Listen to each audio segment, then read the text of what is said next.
Amigas, amigos, compañeros y estudiosos del arte y de la cultura en general, sobre todo del mundo antiguo, sed bienvenidos una vez más al programa serie que hemos denominado como Imaginación, Escatología y Mito en el Arte de la Etruria. Este es ya el cuarto programa que dedicaremos a las placas de terracota y los objetos de bronce. Soy Julio López Saco. Como os decía anteriormente, es un gusto estar con vosotros una vez más. Dadle like al vídeo si os parece interesante. Suscribiros al canal, que siempre podréis tener la información de primera mano.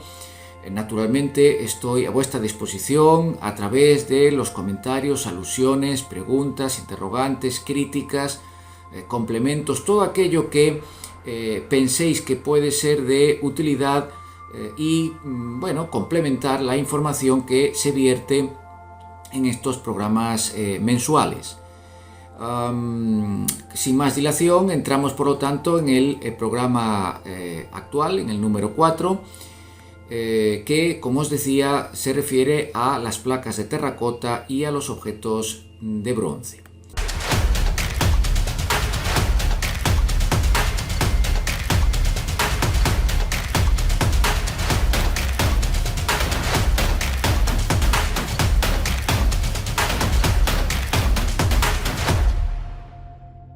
Al margen de las pinturas de las tumbas, muchas placas de terracota, imitando el género de los pinaques leleu eumenoi o placas blanqueadas, las cuales dispuestas agrupadas formaban un friso, así como unos pocos sarcófagos, también fueron ornadas con motivos pictóricos. Entre esas placas blanqueadas sobresale la conocida como placas bocanera, en la que aparecen, además de esfinges, la escena, naturalmente etrusquizada, del famoso juicio de Paris. El hijo de Príamo lleva barba, Hermes porta una rama como caduceo y las tres diosas objeto de la discordia aparecen vestidas como si fuesen nobles damas. Nos referimos, por supuesto, a Atenea, Afrodita y a Hera. Asimismo, son relevantes las placas campana, halladas en Caere. En una de ellas se aprecia un hombre alado precedido de un arquero transportando en sus brazos a un joven. En otra se ven dos hombres sentados, uno de ellos anciano con un cetro, que conversan uno frente al otro, mientras revolotea lo que parece una pequeña sirena. Algunos expertos han querido interpretar en estas placas la leyenda de Alcestis, la hija del rey Pelias de Iolco, esposa de Admeto, un rey de la región de Tesalia. Los objetos de bronce fueron apreciados por los propios etruscos y también por los atenienses del siglo V a.C. Las clases aristocráticas y burguesas, ávidas de lujo y de riqueza, usaron numerosos utensilios en bronce de uso cotidiano. En concreto, deben mencionarse candelabros, calderos y trípodes, los quemaperfumes, es decir, los cimiaterion, los incensarios y los braseros, además de cistas y sítulas. Sin olvidar, por supuesto, espejos de cobre o bronce decorados en sus dorsos con escenas fundamentalmente míticas y finalmente también vasos y urnas cinerarias. Los calderos y los trípodes para su soporte eran de tipología greco-oriental. Muchos procedían de Grecia, pero también de Siria, Fenicia, Urartu, Chipre o incluso Asiria. Los talleres etruscos lograron realizar espléndidas imitaciones locales. Los calderos del período orientalizante eran sin asas. Posteriormente se las fijaron trípodes en las bases y remedaban la iconografía de los bronces orientales. Son los lébetes decorados con prótomos de animales más o menos fantásticos, como sirenas, grifos, sierpes y leones que se sustentaban sobre trípodes y soportes cónicos. Ejemplares notables son los procedentes de la tomba Barberini de Preneste, por ejemplo. Desde finales del siglo VII, antes de la era, los soportes de los calderos se hicieron ya independientes. A la altura de la cintra suelen estar decorados con figurillas de animales que combaten, de prótomos de caballos, de silenos o figuras formando composiciones eminentemente mitológicas. De sobresaliente factura son los trípodes Loeb, con placas de bronce ornamentadas con motivos mitológicos griegos, como es el caso de las aventuras de Perseo y de Medusa, Peleo persiguiendo a Tetis o Heracles estrangulando al león de Nemea, como sabéis, uno de sus famosos trabajos. Entre los lucernarios destaca el hallado en una tumba de Frata de mediado del siglo V antes de la era. En su centro, formado por una cavidad circular, aparece una gorgona a la que rodea un friso de animales y monstruos que se atacan entre sí.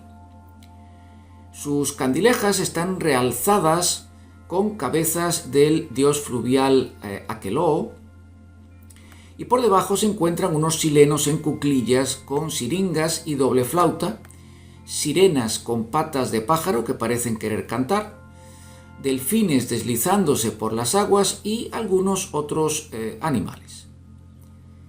Entre los Cimiateria o quemaperfumes destaca uno procedente de Bulci, del 510 antes de la era, en el que se observan unos pequeños leones en su base y una bailarina de actitud elegante que sustenta el fuste.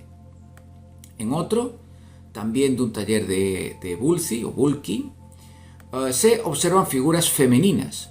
Su fuste arranca de una cariátide formada por un sátiro que parece jugar al cótabos. El coronamiento lo configura un niño que descansa sobre un pie al tiempo que juega con un perro. Los braseros de bronce se difundieron desde el siglo IV a.C. fundamentalmente.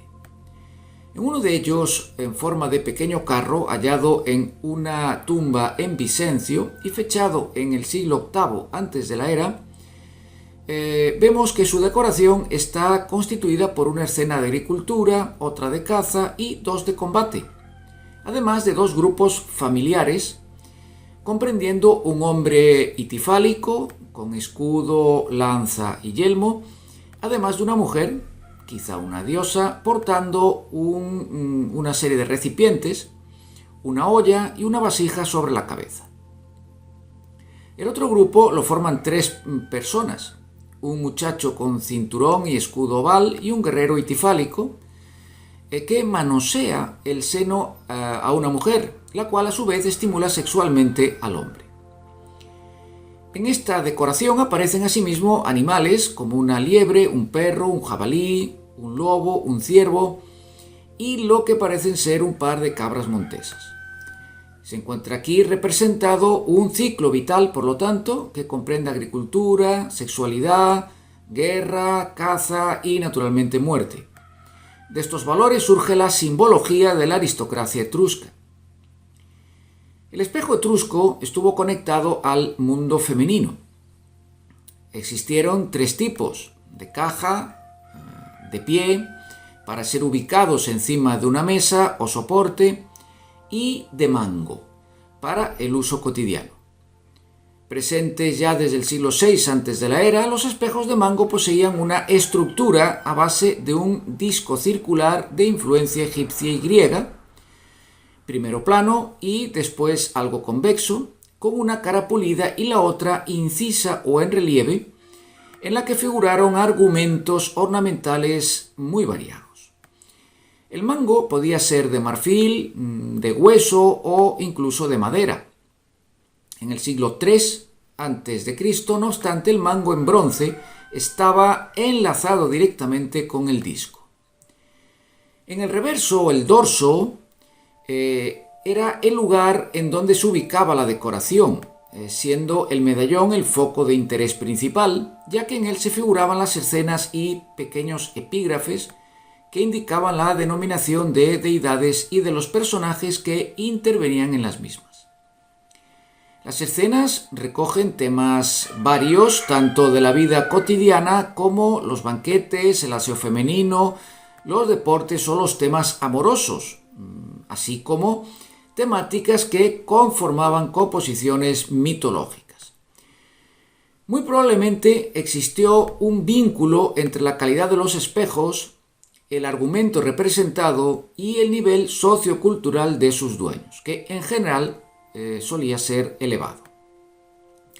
Las temáticas más corrientes se inspiraron en la mitología griega, como no podía ser de otro modo, recogiéndose el juicio de París, la leyenda de Meleagro, el nacimiento de Minerva, el ciclo de Heracles, por supuesto, Téléfo amamantado por la bicha, el asesinato de Troilo, los gemelos Dioscuros y el inefable caballo de Troya. La temática típicamente etrusca estuvo asimismo presente con la leyenda de Turán y Atunis, aquella de Aplu y Menba y la de Cacu y Artile.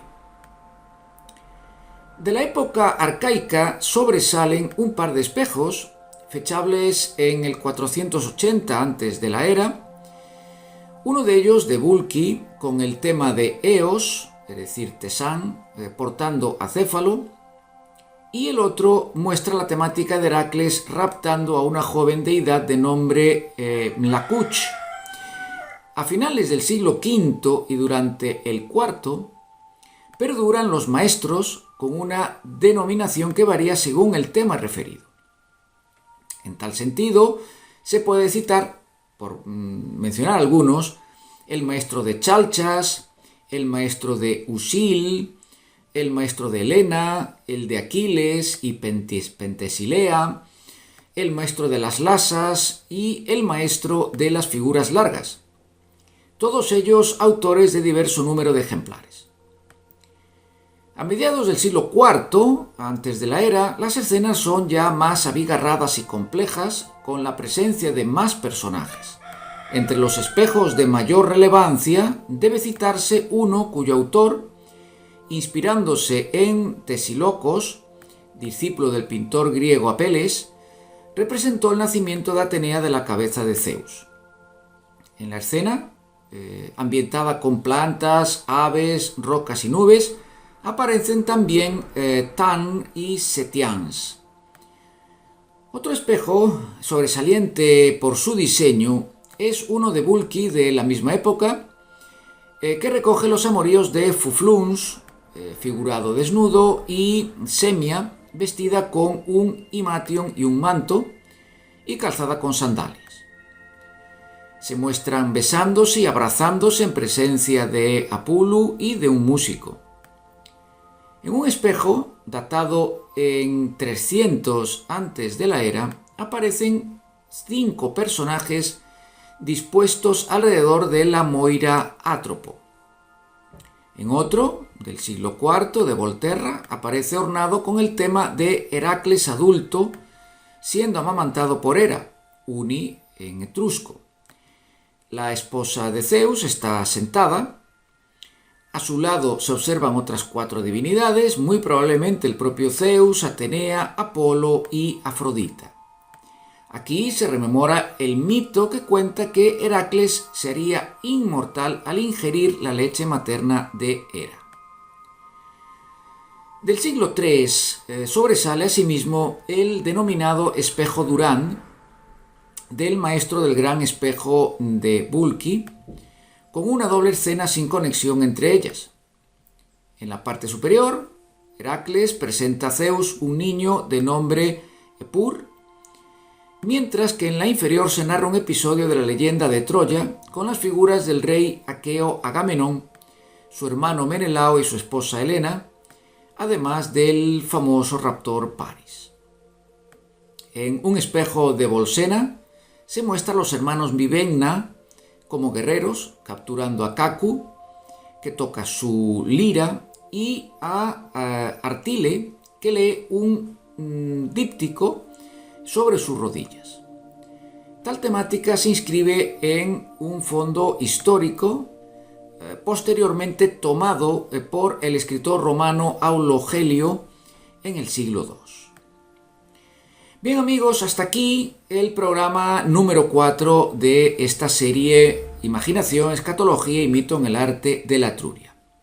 Para el siguiente programa, que sería ya el número 5, deciros que analizaremos las cistas, sítulas, otros objetos diversos en bronce, urnas cinerarias y algunas figurillas de deidades.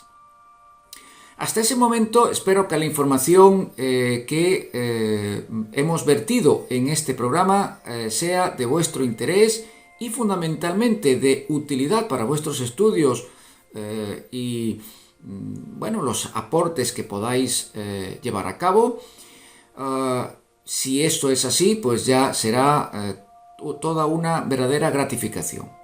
De manera que, a la espera de ese quinto programa, os deseo que paséis unas muy buenas semanas, salud, a conservarse y recibir un cálido y afectuoso saludo.